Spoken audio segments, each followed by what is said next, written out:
In order to get started wallpapering, you're going to need a couple of supplies.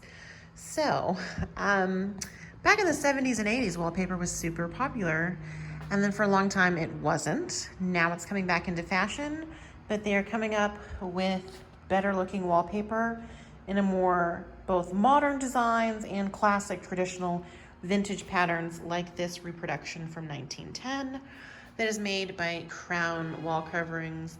Not sponsored, I just think it's gorgeous. It's got a silver metallic, an orange flower motif, and some green and maroon in there. In order to wallpaper, you need not only the glue or wallpaper adhesive, which is in this container.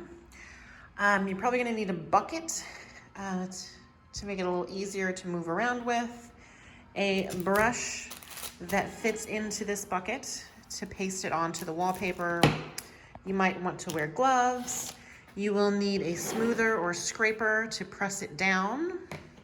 You're also going to need a measuring tape and scissors.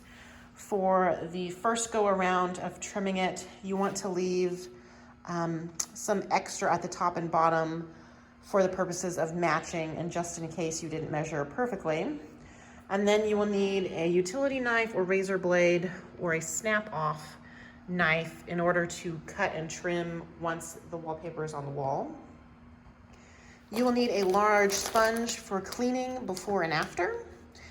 And you might want to use cleaner. I'm using Simply Green, but they make specific wallpaper things to clean the wall beforehand to make sure that there's no dust or residue from years and years of people living in that room. You will also need a wallpaper table. This is a simple folding table that's 6 foot long. You want to look at the measurements of your wallpaper to make sure your table is wide enough. And you want a fairly long table to get one whole piece on there. You also want to make sure when you first get your wallpaper that you first of all look what kind you're buying. Are you buying the pre-pasted that already has a sticky adhesive on it? You might still want to add some of your own just in case. Or this one, which is just a simple paper, but it is wallpaper, thick wallpaper rather than just newsprint or pages from a book. You can still do it, it's just a little more risky that it'll not last.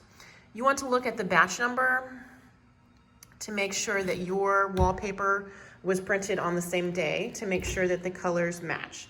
Because it can vary just ever so slightly, and when you're matching up a pattern, you can definitely tell if the color is a little bit off.